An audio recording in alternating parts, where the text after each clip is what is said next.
Well, it's cloudy, then it's sunny, then it's cloudy again, and we got all kinds of wind today. And you know what that means?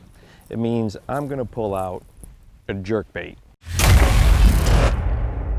Well, we have been covering all kinds of different lures for fishing in the fall, and I've deliberately been holding off on this one, holding off on your suspending hard jerkbait, and there's a reason for that. I like to really throw this lure when we're going from that mid-fall all the way to that early winter transition. A hard suspending jerkbait oftentimes gets pigeonholed as a cold water lure, and it really shouldn't. It is so much more than that. And another big reason I like to throw this in the fall is one, obviously we know the bass are getting on bait fish, right? And it covers water. You can fish it on the super windy days, and when the wind gets that bite activated, a jerkbait is just one of those lures that, man, when it's right, it is really, really right. Now, traditionally, in the summertime, let's say if I was throwing a jerkbait, I mean, we're really ripping that thing, making some huge slashes under the water. It's exhausting as an angler. There are times when I should throw it in the summer that I don't, just because it's so much work. And I'm like, man, I don't want my arm to fall off today.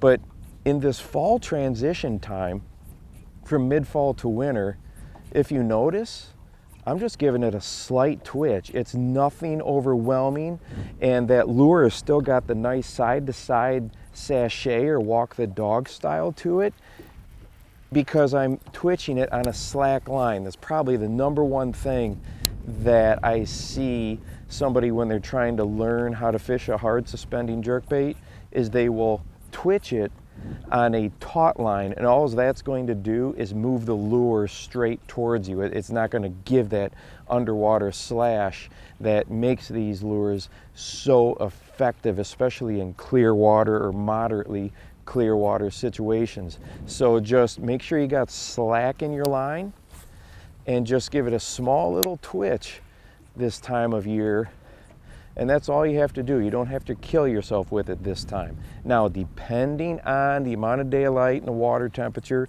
you may have to let some of the twitches and pauses, or I should say you may have to let some of the pauses be longer. You know, let it sit there 10 seconds or so. But if you get across a group of bass or an area on a wind-blown bank where they're really feeding, you don't have to pause it a whole lot. You can just reel it down to depth like I'm doing, get a little slack line, and then start to twitch. Now, one thing that really stands out this time of year with the jerkbait as opposed to when I throw it in the springtime is the type of area I'm going to throw it. In the spring, I'm almost exclusively up on flats once those fish have started to come out of the depths and they're probably 12 foot of water or less, and really thinking about that spawn. Okay, I'm going to be covering some big flats. Where I'm sitting right now, I've got many depth changes. I've got a flat right next to a ledge, and I've got some other channels and stuff going on here, coming up onto some submerged rock. This time of year, and you know it as an angler, the weather just changes so much. I mean, it can be gorgeous, and then 2 hours later it's horribly cold and windy, and then 2 hours later it's sunny and beautiful again. So I want to be in areas where those bass can move up and down quickly without covering a lot of water horizontally. I don't want to get up on a flat that's a couple hundred yards deep and really have to search for where they're heading to. I want to fish banks and areas where they can go up and down with those pressure changes, or when they get in more of a repressed mood, pretty quickly.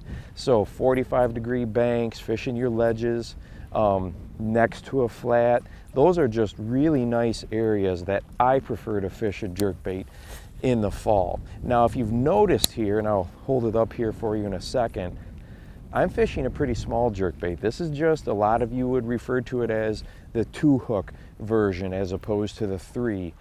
And the reason I'm using the smaller version is because so much of the bait is tiny right now. They're that fry of the year, and they're just starting to get some size to them. Or, you know, if you got a lot of minnows in your water, you know, it's just about that right size. So I like the little smaller jerkbait for this time of the fall. In the summer, I'm definitely, you know, throwing the big one. And it's just nice. In the wind, it still casts really easily. And it's one of those situations where, once again, you can put that trolling motor down and just find fish. Go. You're trying to get those active bites. You're not worried about, you know, the fish that's just in a bad mood and sitting underneath a dock. You know, you can cover some water and see where they're using, and of course always keep an eye out for bait, whether it's birds or, you know, on your graph, or there's some getting busted up somewhere. Always keep that visual lookout as well. But man, just put that trolling motor down and go to town. And remember the bite when you get a jerkbait fish, when you get one to load up. You don't want to give it that power hook set. It's just going to load up. They're often going to hit it on that pause, and then the next time you twitch, you will feel it. So just go ahead and reel down and maintain pressure. These hooks on these things are so sharp. Just maintain pressure and you're going to be in good situation. Don't go crazy on the hook set. Now, what about the colors? Okay, well, today we're just going cloudy, sunny, cloudy, sunny. Every time a cloud moves, the conditions are changing. So I'm really just focusing on a standard minnow type of a color. It's got a little bit of flash to it and a dark gray back. But if it was a bright sunny day, I'm definitely going with the flash. And if it's a day where it's more gray like this, but continuously, then I'm gonna go more of your solid colors, less flash, more solid, and it's a little bit easier for the bass to pick up. But remember, when in doubt, always, always, always go natural, and you're at a good starting point. But don't forget, if you're fishing a body of water that has yellow perch or a lot of bluegill in there, don't forget those color patterns as well, especially that yellow perch. I've been up in some northern lakes where, you know, and especially the Great Lakes region, they've just got a lot of yellow perch, and man, that color pattern can do really, really well. So don't forget that one as well, because not every place has got your traditional shad. Now, we've got some pretty windy conditions today. That water is anything but flat calm, but there are moments in the fall when it gets really, really tough. And if you'd like to take a look at a video of what I think is one of the best presentations for that tough fall bite, go ahead and check this one out right here. And hey, don't forget to go out and encourage someone today. You never know how you might just change their life. For the Bass Fishing Life, I'm your host, Steve Rogers.